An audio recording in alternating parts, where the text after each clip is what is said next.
Ketemu lagi sama gue Agung. Kali ini gue akan membahas tentang leukorea. Untuk sumbernya, gue ngambil dari buku Ilmu Penyakit Kulit dan Kelamin FKUI edisi kelima.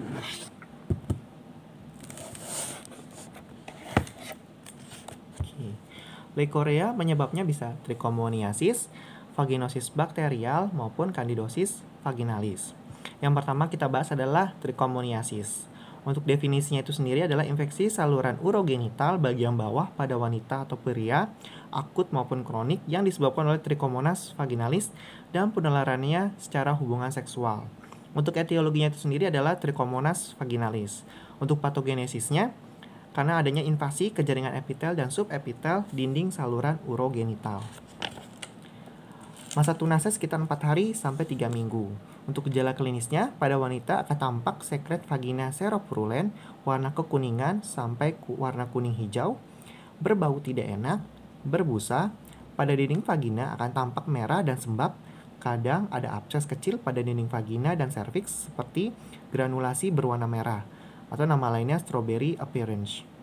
Adanya dispareunia, pendarahan pasca coitus, pendarahan intermenstrual, dan pada keadaan yang kronik akan tampak lebih ringan dan sekret vagina tidak berbau.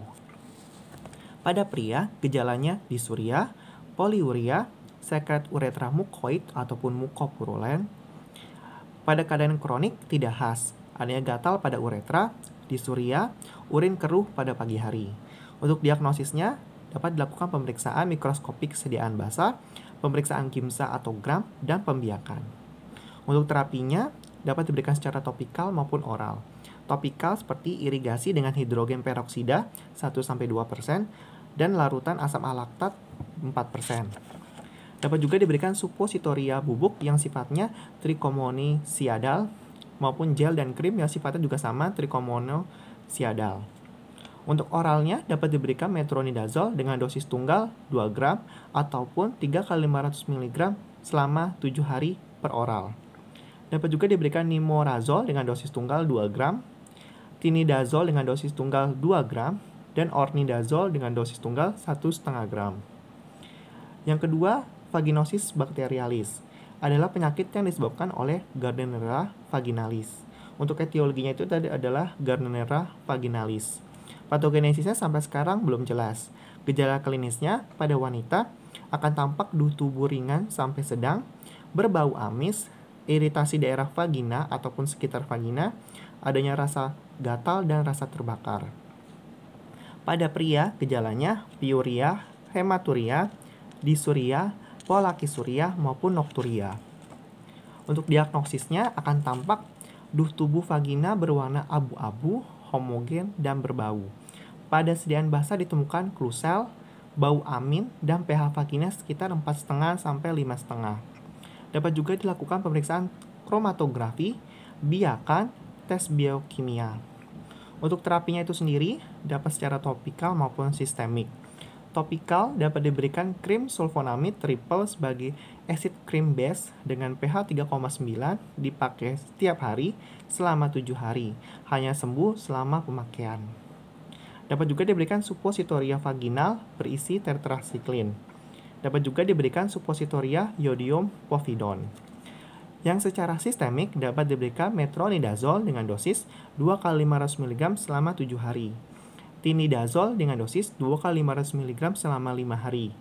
Ampicillin ataupun amoxicillin dengan dosis 4x500 mg selama 5 hari. Dapat juga diberikan clindamycin 2x300 mg selama 7 hari. Untuk golongan tetracycline maupun erythromycin tidak efektif. Yang ketiga adalah candidosis vaginalis.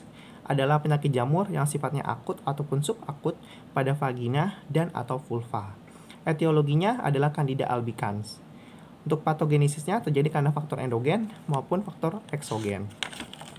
Untuk endogen itu karena perubahan fisiologi, umur maupun imunologi.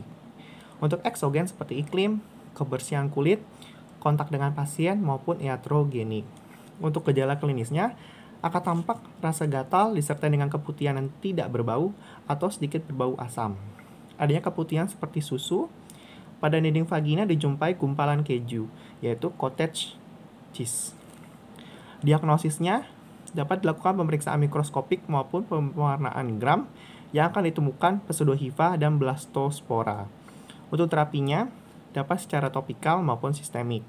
Topikal seperti miconazole atau clotrimazole 200 mg intravaginal per hari selama 3 hari, clotrimazole 500 mg intravaginal dosis tunggal, ataupun nystatin 100.000 international unit intravaginal per hari selama 14 hari. Untuk vulva dapat diberi krim clotrimazole 1% ataupun miconazole 2% selama 7-14 hari, ataupun salep thioconazole 6,5% sekali oles. Pada wanita yang hamil, preparat azol topikal selama 7 hari. Pengobatan sistemik seperti ketoconazole 2 kali 200 mg selama 5 hari. Itu pembahasan kita tentang leukoria, bisa karena trichomoniasis, vaginosis bakterial, maupun kandidosis vaginal. Semoga bermanfaat. Jangan lupa di subscribe, like, dan komen, dan salam hidup sehat.